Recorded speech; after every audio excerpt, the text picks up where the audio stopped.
বিগত কয়েকদিন ধরেই যশোর জেলা যুবদলের সাধারণ সম্পাদক আনসারুল হক রানা এবং আওয়ামী লীগের সাধারণ সম্পাদক ওবায়দুল কাদেরকে কেন্দ্র করে বিতর্ক তুঙ্গে।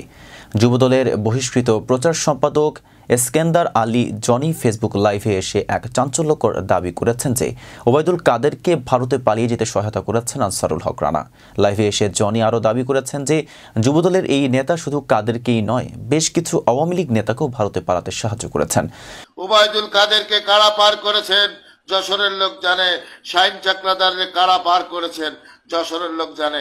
আজকে যারা এই আওয়ামী লীগকে পালিয়ে যেতে সহযোগিতা করেছে তাদের হাতে যুবদলের নেতৃত্ব থাকবে না। ওবায়দুল কাদের যশোর ক্যান্টনমেন্টে ছিলেন, ওখান থেকে কি করে ভারতের বর্ডার পার করলেন, পুরো সহযোগিতা করেছেন যশোর জেলা যুবদলের সেক্রেটারি আনসারুল হক রানা।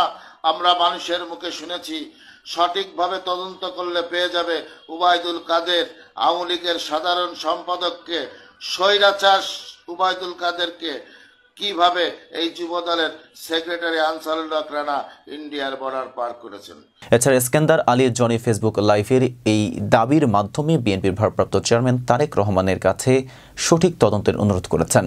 এসকেন্দার আলী জনি আরও দাবি করেছেন যে আনসারুল হক রানা যশোর জেলা যুবদলের সভাপতি তমাল আহমেদ সহ যুবদলের অন্যান্য নেতা ও যুবলীগের সন্ত্রাসী কর্মকাণ্ডের সঙ্গে যুক্ত।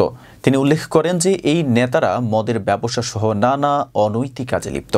এসব কার্যক্রম সম্পর্কে স্থানীয় জনগণ অবগত থাকলেও দলের অভ্যন্তরে কোনো ব্যবস্থা নেওয়া হয়নি বলে অভিযোগ করেছেন তিনি। যশোর জেলা যুবদলের সাধারণ সম্পাদক আনসারুল হক রানা অবশ্য এসকেন্দার আলী জনির অভিযোগকে সম্পূর্ণ অস্বীকার করেছেন। তার দাবি জনির অভিযোগ হাস্যকর এবং এর কোনো ভিত্তি নেই। তিনি বলেন, যদি তার বিরুদ্ধে অভিযোগ সত্য প্রমাণিত হয় তাহলে তাকে গ্রেফতার করা হতো। তিনি আরও জানান, দীর্ঘদিন ধরে রাজনীতি করার পরও কোনো ধরনের অনিয়মে জড়িত থাকার প্রমাণ মেলেনি।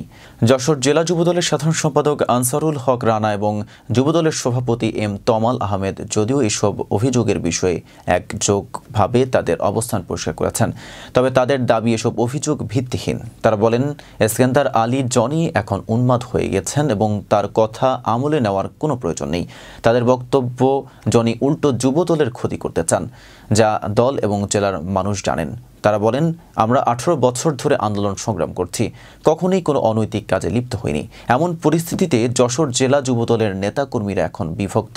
এসকেন্দার আলী জনির অভিযোগের পরিপ্রেক্ষিতে অনেকেই তার সমর্থনে কথা বলেছেন, আবার অন্যদিকে দলের বর্তমান নেতারা জনির অভিযোগ অস্বীকার করেছেন।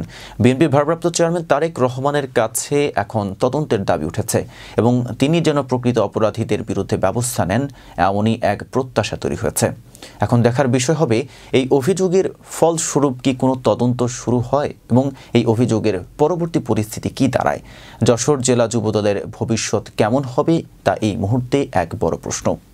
এতক্ষণ সাথে ছিলাম মেহেদী হাসান। ফেস দ্য পিপলের সাথে থাকার জন্য ধন্যবাদ।